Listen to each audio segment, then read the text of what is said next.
Okay, hey everybody, this is Grace, and for the past, I don't know how long, I have felt like I haven't been able to do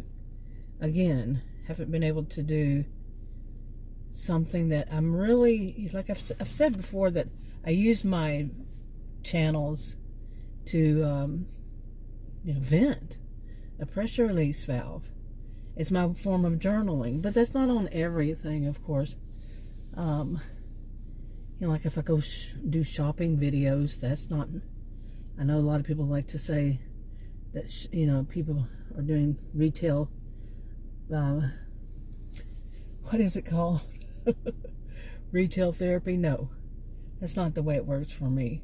I mean, it is actually calming to, take videos, but making videos is my way of calming me down. And last year, around this time, this is January 18th, but a little bit before then, and then at the end of that December, which would have been 2024, December 2024, and beginning of January 2025, I wasn't able to do this much.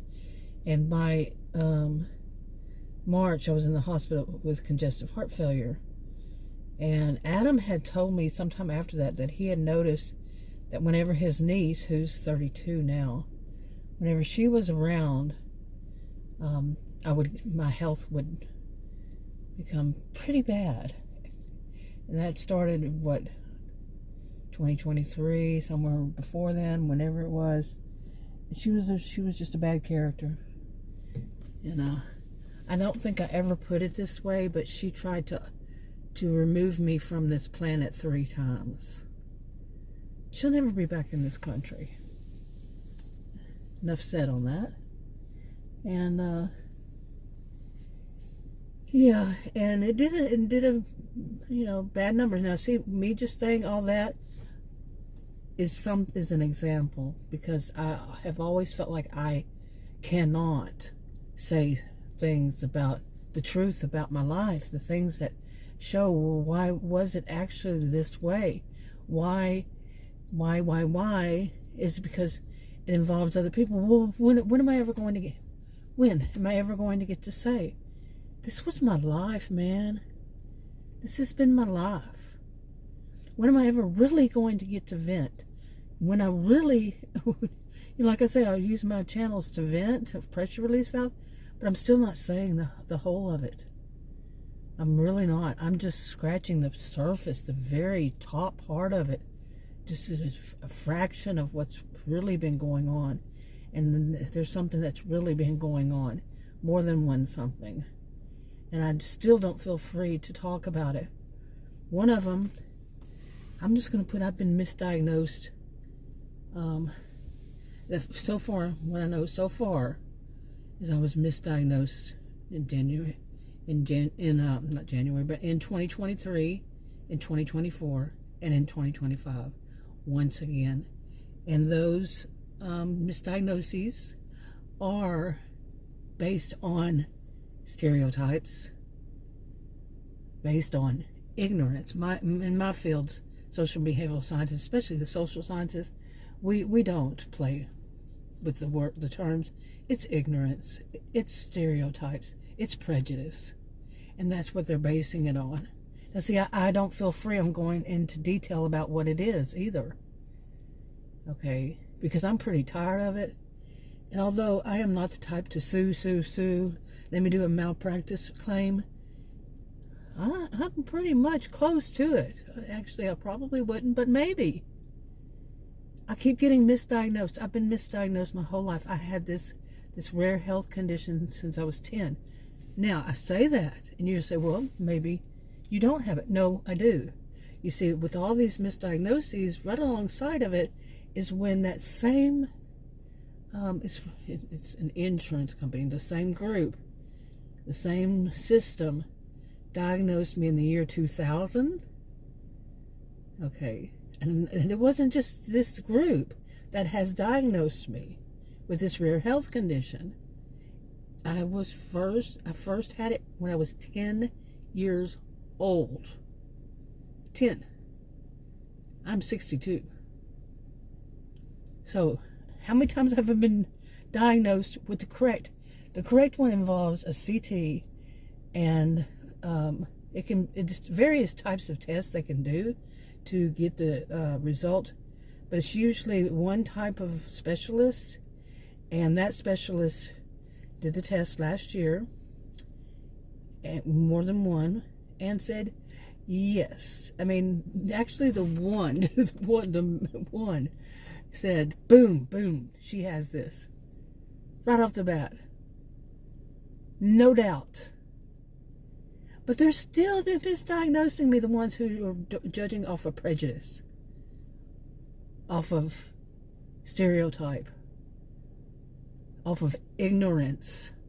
And this is something that is extremely annoyed by, because it's a major stigma. You're being majorly stigmatized, big time stigmatized. And it is one where they act like they're superior and they dismiss me. No, the people who are dismissed are them. They really, seriously, honestly, it was the ones that I know so far. I haven't checked enough of the medical records, notes, and all that. And 3 of them, all females, that really doesn't matter. But 1 was a doctor and 2 were nurses.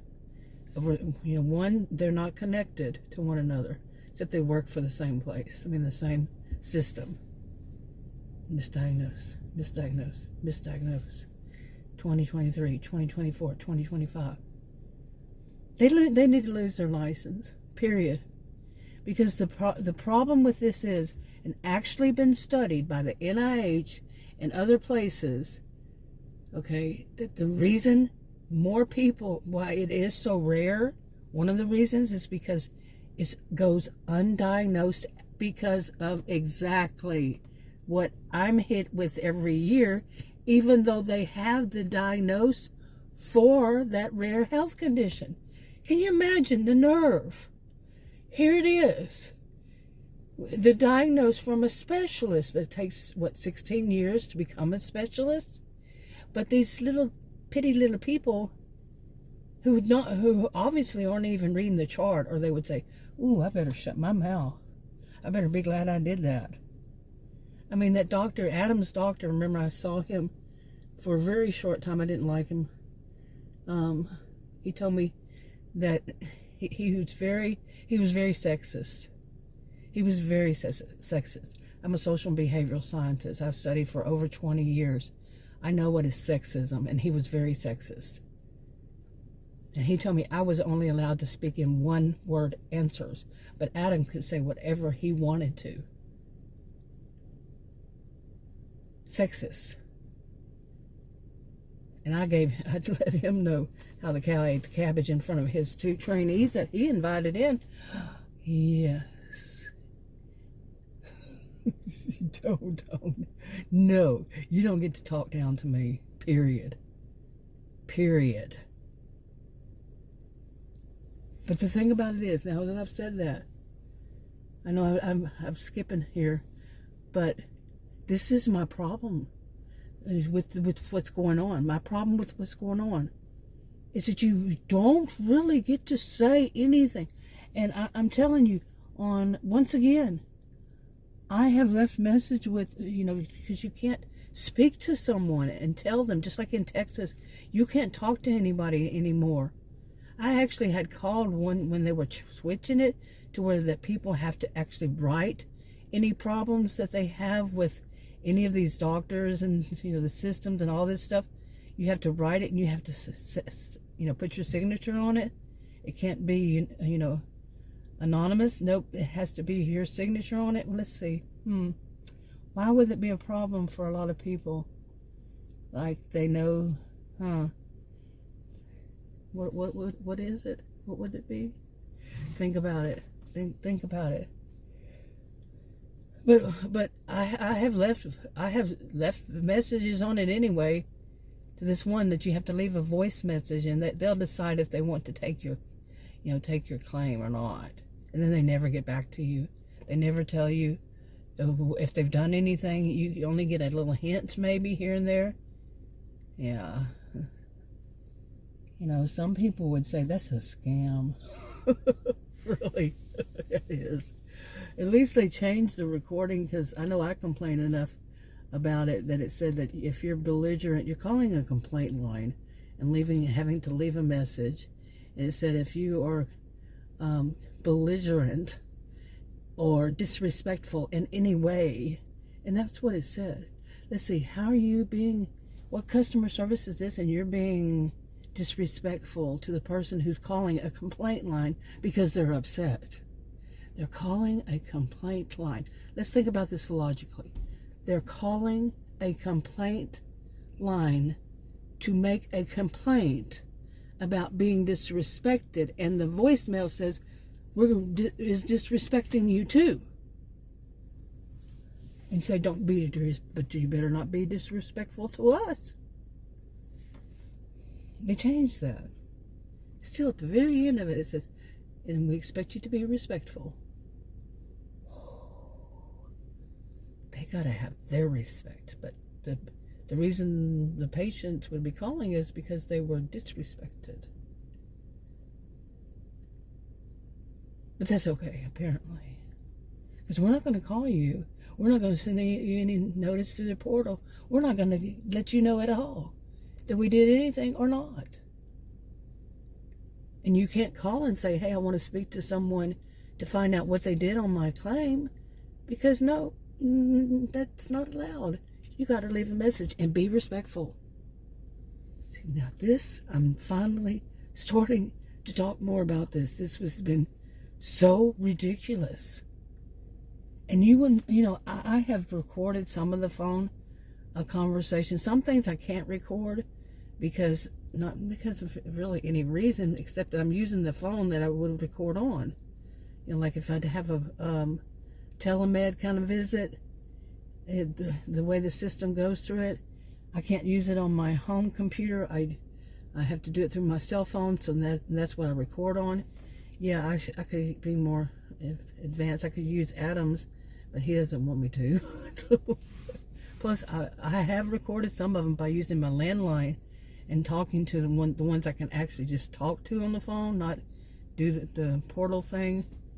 And I have recorded some of them, and you wouldn't believe some of what these people say. And you wouldn't believe how many times I would leave messages, talking to them, to leave a message, and they either screw it up. One of them told me she was not going to listen to me, that I was a patient and she wasn't going to listen to me, and that she was only going to go by what the doctor had written in his notes. It had nothing to do with what the doctor had written in his notes. And that whole set of doctors, I switched from him to another one that came in aggressively. Adam was with me. He witnessed it. He was not happy.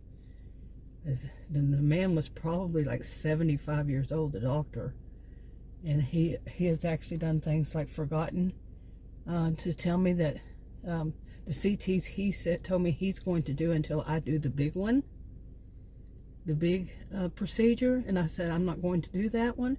You need to tell me in writing, put it through. I got to this. I don't know if I told him that he better put it in writing, but I asked him more than once, is it medically necessary at this time? And you wouldn't believe how they just, that's not my first time, how they just skirt around it, how evasive they are, how they, crickets, let's quickly change the subject, all that BS. Yeah, you probably would. Maybe you would. Some of you who have actually experienced this kind of disrespect.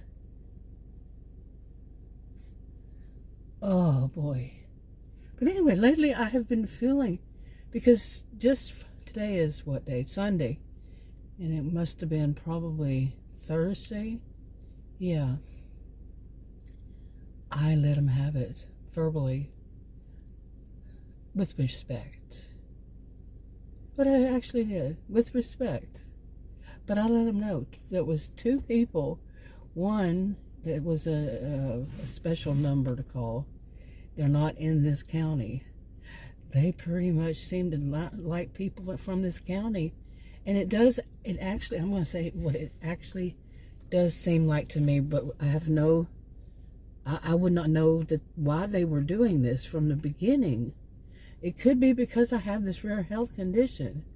And what better, maybe they're making a, what is it called? The secret shopper, the mystery patient out of me behind my back, and I don't even know it.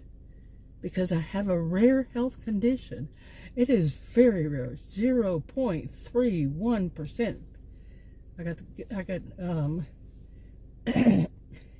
hold on.